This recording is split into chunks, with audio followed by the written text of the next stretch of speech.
नमस्कार। इतिहास हमेशा किताबों में ही नहीं लिखा जाता, कभी कभी ये जमीन के नीचे दबे सुरागों में छिपा होता है। आज हम ऐसे ही कुछ भूले हुए साम्राज्यों की कहानी को परत दर परत खोलेंगे।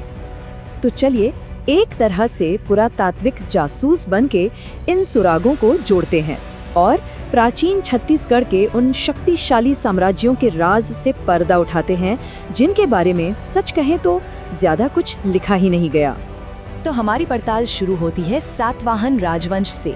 ये वो लोग थे जो लगभग 2000 साल पहले इस पूरे इलाके पर राज करते थे। और देखिए, सबसे हैरानी की बात तो ये है कि हमारा पहला सुराग भारत से नहीं बल्कि प्राचीन ग्रीस से मिलता है। एक यूनानी भूगोलवेत्ता थे टॉलेमी। उन्होंने अपनी किताब में जिक्र किया दक्षिणापथ स्वामी का, यानी दक्षिण के रास्ते के मालिक। अब ये कोई मामूली बात नहीं थी, ये सातवाहन राजाओं की उपाधि थी। ये दिखाता है कि उनका साम्राज्य कितना विशाल था और उस दौर के व्यापारिक रास्तों पर उनका कितना कंट्रोल था। तो किताबों से निकलकर अब हम एक ठोस सबूत की तरफ बढ़ते हैं। एक ऐसा पत्थर जिस पर हजारों साल पुराना एक संदेश खुदा है। छत्तीसगढ़ के शक्ति जिले में मिला ये शिलालेख हमें सीधे एक सातवाहन राजा के पास ले जाता है।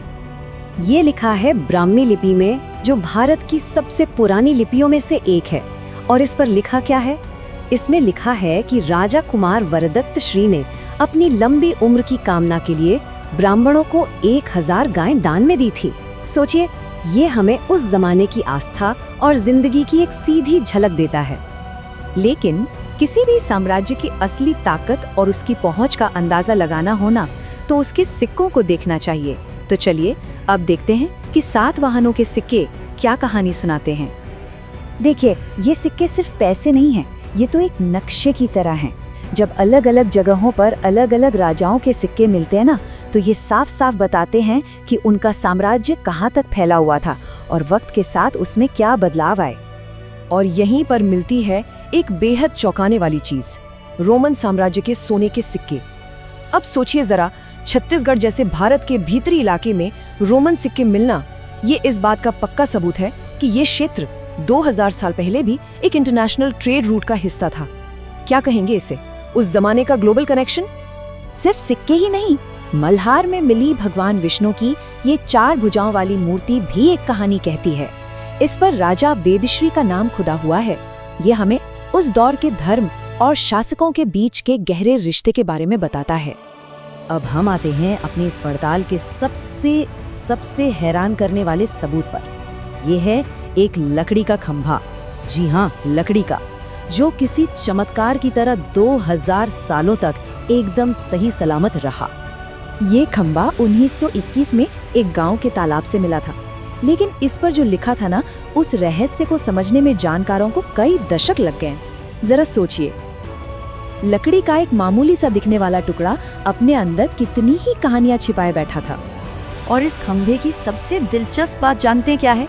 इस पर किसी राजा महाराजा का नाम नहीं है, ये कोई शाही फरमान नहीं है, बल्कि ये उस समय के सरकारी अफसरों की एक पूरी लिस्ट है। एक तरह से कह सकते हैं ये उस जमाने की गवर्नमेंट डायरेक्टरी थी।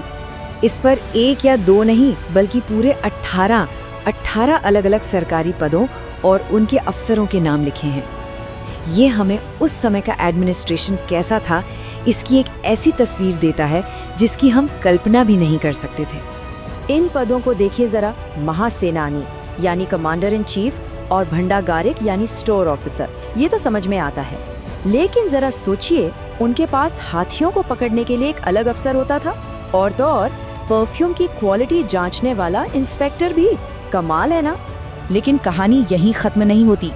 सातवाहन इस इलाके में अकेली शक्ति नहीं थे। जो सुराग मिले हैं वो बताते हैं कि छत्तीसगढ़ उस दौर में कई बड़े बड़े साम्राज्यों का एक तरह से चौराहा था। यहाँ से मिले सोने और तांबे के सिक्के हमें एक और शक्तिशाली साम्राज्य तक ले जाते हैं, कुषाण साम्राज्य। ये मध्य एशिया से आए थे और अपने महान राजा कनिष्क के लिए जाने जाते हैं। ऐसा लगता है कि कुछ वक्त के लिए ही सही, लेकिन उनका असर भी छत्तीसगढ़ तक फैला हुआ था। कुषाणों के बाद सबूत मिलते हैं पड़ोसी राज्य कलिंग यानी आज के उड़ीसा के मेघ राजवंश के। उनके सिक्के भी यहाँ पाए गए हैं।